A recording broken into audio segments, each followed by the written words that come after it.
गौरव जी, इसका सीधा जवाब दीजिए। वो ये कह रही है कि जब जेनजी राहुल गांधी ने लिखा था नेपाल वाली हिंसा के बाद, तब आपने कहा था कि संविधान की रक्षा के लिए अगर वो निकल रहे हैं, आप बदनाम कर रहे थे जेनजी को, और आज प्रशंसा कर रहे हैं। और इसी के साथ वो कह रही है कि वायरल तो राहुल गांधी जी की वीडियोस होती हैं, जेनजी को ज्यादा उम्मीद है राहुल गांधी से।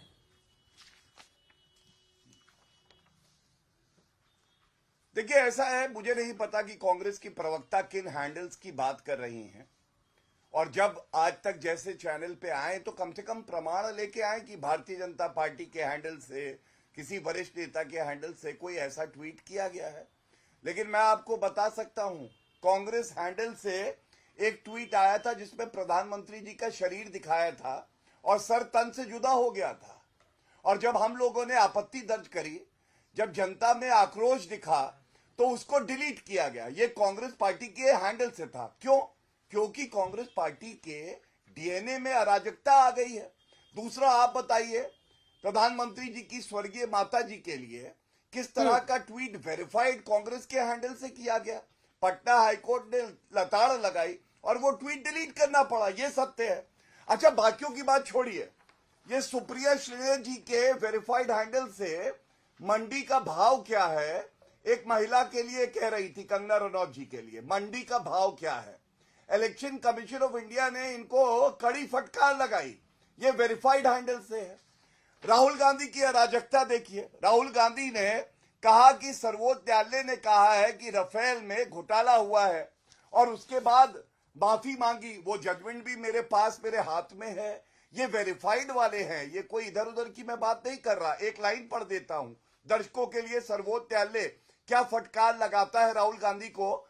Mister Rahul Gandhi needs to be more careful in future and unconditional apology was tendered by him. मतलब बिना शर्त के माफी मांगी राहुल गांधी ने झूठ बोलने के लिए। देखिए, आज बड़ी बात क्या है मैं आपको बताता हूं। आप भी मानेंगी, एसआईआर के मुद्दे पे भी एक बात कहूंगा। आज का ही, कल का एक ट्वीट है राहुल गांधी का, आ रही हूं मैं जवाब लेने के लिए। ओबीसी वोटरों के नाम काटो वरना नौकरी चली जाएगी। मैं अंजना जी पूछना चाहता हूं, एसआईआर का मुद्दा तो बिहार में भी उठाया था, हर्ष हुआ, 6 सीटें आई और 9% स्ट्राइक रेट रहा। अब कह रहे ओबीसी वोटरों के नाम काटो। तो मेरा सवाल यह है, एसआईआर की प्रक्रिया संवैधानिक प्रक्रिया है। सुप्रीम कोर्ट ने ना बिहार एसआईआर पे रोक लगाई, और कल भी सुनवाई हुई तो यही कहा इलेक्शन कमीशन ऑफ इंडिया का क्षेत्राधिकार है। ठीक है। ये प्रमाण क्या है कि ओबीसी वोटर काटे जा रहे हैं? ये क्या है? ये भ्रम फैलाने की राजनीति है। ठीक है। इसी को कहते हैं कुछ भी बोल दो। अगर ऐसे मैं आपके चैनल पे बोलूं कि राहुल गांधी मिल गए हैं पाकिस्तानियों से, 10,000 करोड़ रुपया दिया है, क्या आप मुझसे नहीं कहेंगे अंजना जी प्रमाण दो, कागज दिखाओ, किस बिना पे ये बात कह रहे हो? कहेंगी ना? हम भी पूछ रहे हैं। ये जो अनर्गल आरोप लगाते हैं राहुल गांधी, सर्वोच्च न्यायालय जाए, इलेक्शन कमीशन ऑफ इंडिया के सामने हलफनामा दे, क्यों नहीं देते? बताइए। अब उसी पर आ जाते हैं, एसआईआर के मुद्दे पर भी आ जाते हैं अभी। लेकिन आपने कहा था कि इंस्टा पर राहुल गांधी जी के फॉलोअर्स 12.2 मिलियन है, और वहीं मैं प्रधानमंत्री नरेंद्र मोदी के फॉलोअर्स देख रही हूं कि जो कि अब 100 मिलियन होने जा रहे हैं, 99 मिलियन से भी ज्यादा है, 99.1 मिलियन। अभी आपने कहा था कांग्रेस के ज्यादा हैं, इसलिए मैंने ये नंबर्स आपके सामने रखे। अंजना जी, आप तो बड़ी प्रबुद्ध पत्रकार हैं, थोड़ी रीच भी देखिए, थोड़ी लाइक्स भी देखिए। यूट्यूब से लेकर इंस्टाग्राम तक राहुल गांधी की रीच और लाइक नरेंद्र मोदी से तिगुनी है। मैं सोशल मीडिया संभालती हूं, आंकड़े बड़े सफाई से देती हूं। 10.8 मिलियन आईएनसी के फॉलोअर्स है, 8.6 मिलियन इंस्टाग्राम पर बीजेपी के फॉलोअर्स है। रीच हमारी तिगुनी चौगुनी है बीजेपी से, और नरेंद्र मोदी की रीच राहुल गांधी की आधी से कम है। ये असलियत है। फॉलोअर्स लेकिन 9 गुना है। सोशल मीडिया के आंकड़े थोड़े पढ़कर आती हूं। 9 गुना से क्या होता है? आप मुझे फॉलो करिए, आप मुझे एक बार भी लाइक ना करिए, आपको मेरा कोई कंटेंट ना पसंद आए तो आप मुझे फॉलो करके कौन सा बड़ा तीर मार लेंगी। छोड़िए उस बात को, मैं मुद्दे पर आना चाहती हूं। आपको पता है ये सब बातें क्यों की जा रही हैं? आपको पता है ये बेवकूफी की, मूर्खता की प्रेस कॉन्फ्रेंस आज क्यों की गई? और उसके बाद हमने कलई खोली। क्यों कलई खोली? हमने बताया बीजेपी गुजरात आयरलैंड से क्यों चलता है, स्टार्टअप इंडिया आयरलैंड से क्यों चलता है, डीडी न्यूज यूएसए से क्यों चलता है, श्री श्री रविशंकर इनके बड़े सपोर्टर नॉर्थ अमेरिका से क्यों चलते हैं, इनके तमाम सपोर्टर अकाउंट्स जिनको मैं फेमस नहीं करूंगी नाम लेकर, मलेशिया से क्यों चलते हैं। अरे मोदी जी के जिगर के टुकड़े अडानी ग्रुप जर्मनी से क्यों चलता है? कलई खुल गई। लेकिन एक्स ने प्रमाणित करके कहा है ये टेक्निकल ग्लिच है उनके प्रोडक्ट हेड निकिता बियर को पढ़िए, उसमें उन्होंने लिखा है ये नया प्रोडक्ट था, इसमें टेक्निकल ग्लिच है, टेम्पररी रिलोकेशन से, ट्रैवल से और वीपीएन से बार बार ये ग्लिच आता है और इसको हम ठीक करने की कोशिश कर रहे हैं। ऐसा नहीं है बीजेपी ये बात जानती नहीं थी, बीजेपी ये बात जानती थी। तो या तो चवन्नी के बराबर अकल है, झूठ बोल रहे हैं, या ब्लेटेंटली झूठ बोल रहा है। और मैं यहां पर आपको बताती हूं झूठ क्यों बोला जा रहा है। झूठ इसलिए बोला जा रहा है क्योंकि एसआईआर में पिछले 22 दिन में 26 बीएलओ की मौत हुई है और यह हत्या है दिन दहाड़े। क्योंकि जबरदस्ती हड़बड़ी में एसआईआर क्यों कराई जा रही है? कनपट्टी पर कट्टा रख के बीएलओ के एसआईआर क्यों कराई जा रही है? विजय वर्मा की पत्नी कह रही है उन पर प्रेशर था, लखनऊ में उनकी मौत हो गई। विपिन यादव जिन्होंने गोंडा में आत्महत्या करी, उनके परिवार ने कहा कि उन पर एसडीएम और कानूनगो ने प्रेशर डाला था कि ओबीसी वर्ग के लोगों का नाम काटो, प्रत्यक्षम किम प्रमाणम। सुधीर कोरी, उनकी शादी थी, उसकी छुट्टी नहीं मिली, उनको पहले निलंबित किया गया, फिर आके उनको बेइज्जत किया गया और उन्होंने जाकर फांसी लगा ली। ये इन चीजों पर आपको नहीं लगता कि चुनाव आयोग का या सरकार का बयान आना चाहिए? 26 मौतों का जिम्मेदार कौन है? और आगे सुनिए, यह बहुत जरूरी बात है। महाराष्ट्र में, बीच में बोली, महाराष्ट्र में आज सुबह सुबह एक लिस्ट आई। महाराष्ट्र में लोकल बॉडी इलेक्शन होने, इलेक्टोरल रोल बन रहे हैं। एक 2 कोचिंग इंस्टीट्यूशन में 600 लोग रजिस्टर, वो 600 छात्र, उनका कोई अता पता ही नहीं है, वहां परिंदा नहीं रहता है। 3500 लोग एक वार्ड में X0 पते पर रह रहे हैं। आगे सुनिए, 11 लाख डुप्लीकेट वोटर मुंबई के हैं। मतलब इन सब मुद्दों पर चर्चा ना हो, चाइना अरुणाचल को अपना हिस्सा बताए, इस पर चर्चा ना हो, तो कुछ भी बोलते रहो। अरे कुछ बोलने से पहले अपने गिरेबा में झांक कर देखो और उस पर जवाब दो। आज जवाब चाहिए बीएलओ की मौतों पर, आज जवाब चाहिए महाराष्ट्र की लिस्ट पर। मतलब क्या मूर्खता का मुद्दा बना रहे हैं? मुद्दा भी तो ढंग का बनाइए। आप खुद ही पकड़ लिए गए with your hand in the cookie jar. BJP Gujarat से लेकर startup India, Adani group, DD news, सब तो बाहर से चल रहा है क्योंकि ये टेक्निकल ग्लिच है।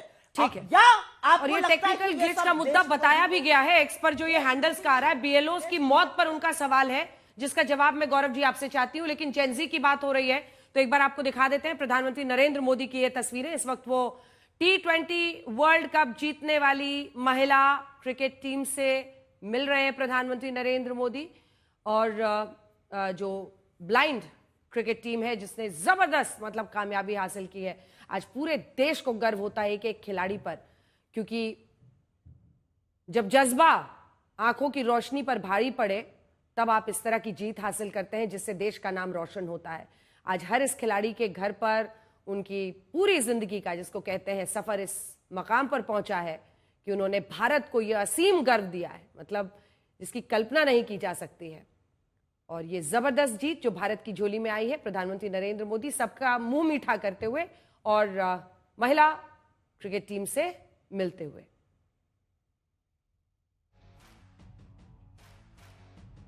तो ये तस्वीरें हम आपको दिखा रहे हैं।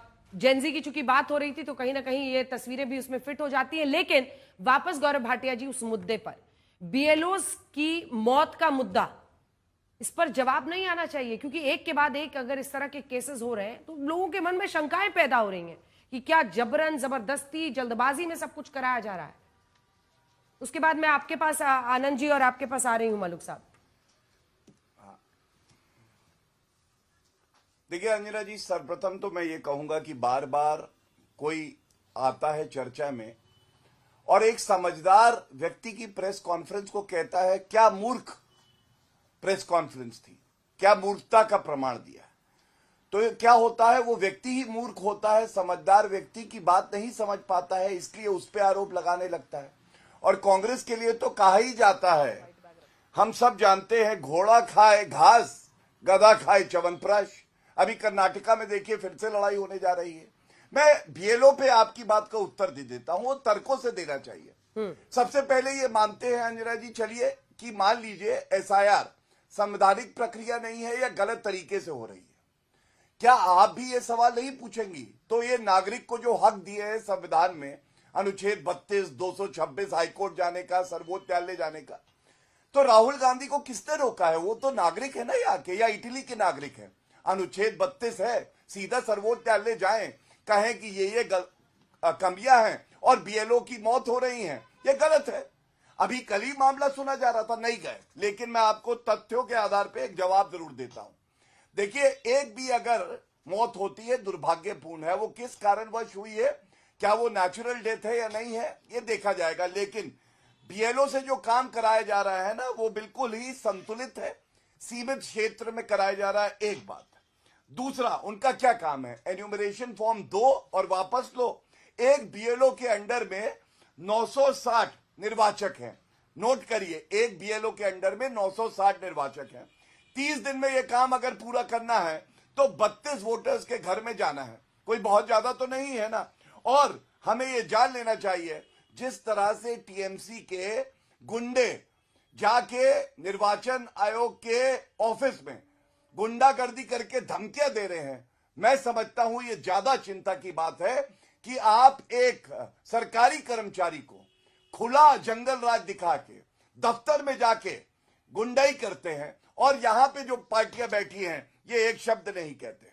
दूसरी बात, इन्होंने बात उठाई महाराष्ट्र की, तो महाराष्ट्र में मैं आपको एक आंकड़ा देता हूं, झूठ कैसे फैलाया जाता है। राहुल गांधी का वक्तव्य है 70 लाख वोटर्स उन्होंने बताए थे 3 फरवरी 2025 को लोकसभा के पटल पर। 1 करोड़ उन्होंने बताए जोड़े गए हैं 9 जुलाई 2025 बिहार की भूमि पर। 40 lakh election commission of India ने कहा दिसंबर 2024 में, और 39 लाख राहुल गांधी ने पीसी करके कहा 7 फरवरी 2025। मतलब 3 आंकड़े, 39 लाख, 70 लाख और 1 करोड़। बिहार की धरती पे अलग, लोकसभा के पटल पे अलग, और प्रेस वार्ता में अलग। ठीक है, क्या ठीक है, इस विरोधाभास पर मैं ले लूंगी एक बार सुप्रिया जी से जवाब, लेकिन अब आनंद दुबे जी और अच्छा छोटा सा जवाब 2 लाइन का, फिर मैं आ रही हूँ दुबे जी, पक्का आपके पास आऊंगी। टाइम बहुत कम है, अब मुझे आगे बढ़ना पड़ेगा। सुप्रिया जी जल्दी से, गलत नंबर्स या फिर अलग अलग नंबर्स, उसमें से कोई एक तो सही रहा होगा। यहां पर अंजना जी देखिए, दुनिया जानती है कि जो राहुल गांधी ने कहा था वो सच हुआ महाराष्ट्र में। आज मैंने इलेक्टोरल रोल की बात कर ली, उस पर जवाब नहीं है। और यहां पर इतनी धृष्टता, अरे 26 लोगों के परिवार तबाह हो गए, उसमें यंग महिलाएं थी, यंग पिता थे, उनके बारे में सोचिए आप इसको इस तरह। और मेरा एक पूछना है, कहां है ज्ञानेश कुमार गुप्ता जी? बड़ी कलम तोड़ प्रेस कॉन्फ्रेंस करते थे, बड़े डायलॉग बोलते थे, बड़े हलफनामे मांगते थे। आपके महकमे में 22 दिन में 26 लोगों की जान चली गई, उसमें से कुछ ने खुदकुशी करी। आज आप कुछ नहीं बोलिएगा, आपकी कोई जिम्मेदारी नहीं है उनके प्रति। 553 एफआईआर करी गई है, 553 कार्रवाई करी जा रही है नोएडा में। किस तरह की बात हो रही है? और मुझे लगा कि मैं आपके साथ खुशी खुशी ये साझा करूं कि कल नेता विपक्ष राहुल गांधी जी भी हमारी होनहार बेटियों से मिले थे जो T20 की विजेता हैं, और जेनजी की क्योंकि बात कर रहे हैं तो वो कल ही मिल लिए थे। मुझे लगा ये खुशखबरी भी शेयर होनी चाहिए। आज तक ने मुझे नहीं पता दिखाई होगी, हो सकता है दिखाई हो, लेकिन चलिए मेरे माध्यम से इसको भी जनता देखे कि हमारी बेटियों का प्रोत्साहन जितना हो अच्छा है, हमारी बेटियों को सशक्त बनाया जाए। और कल को ये बेटियां अगर बीजेपी के किसी ताकतवर व्यक्ति के खिलाफ कोई आरोप लगाएं तो उनको सड़कों पे न घसीटा जाए, उनको बूटों के तले न रौंदा जाए, उनके ऊपर चरित्र हनन न किया जाए।